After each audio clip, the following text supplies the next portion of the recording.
A Law and Home Affairs Minister K. Shanmugam says Singapore must be discerning about international entities that are pushing for drug legalisation. Singapore maintains a zero-tolerance stance on drugs, and it must decide if such agendas are in its best interests. Speaking on the annual Drug Victims Remembrance Day, Mr. Shanmugam says it's also concerning that drug abusers in the country are getting younger. Chloe Teo with this report.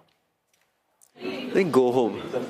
This is the message former drug abuser Kim Waiki wants to tell addicts. The 46-year-old had spent a decade in prison.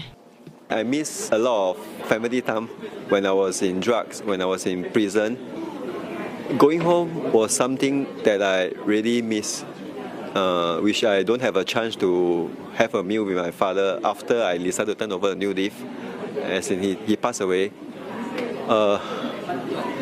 Try to remember when we were young, who took us to hospital when we were sick. It was behind bars that he discovered a passion for pottery and turned his life around.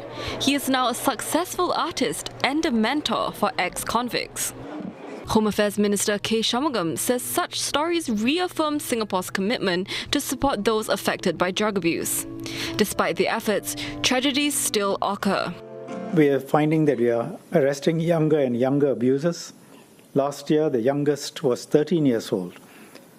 Over the last 2 years, more than half of the new abusers arrested were below 30 years old. These should be lives full of promise and opportunity instead of lives full of addiction and struggle. It's why the Home Affairs Ministry holds the annual Drug Victims Remembrance Day. This year's campaign features 5 short films exploring the lasting effects drugs have on abusers and their loved ones. The inspiration behind the entire suite of videos is actually based off this conversation that I had with a really good friend of mine.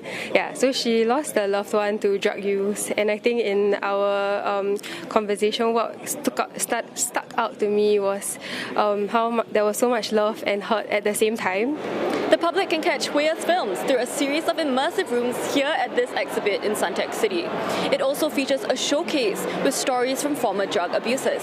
The candle display that you're seeing behind me pays tributes to the lives lost from drug abuse. The exhibit runs until Sunday.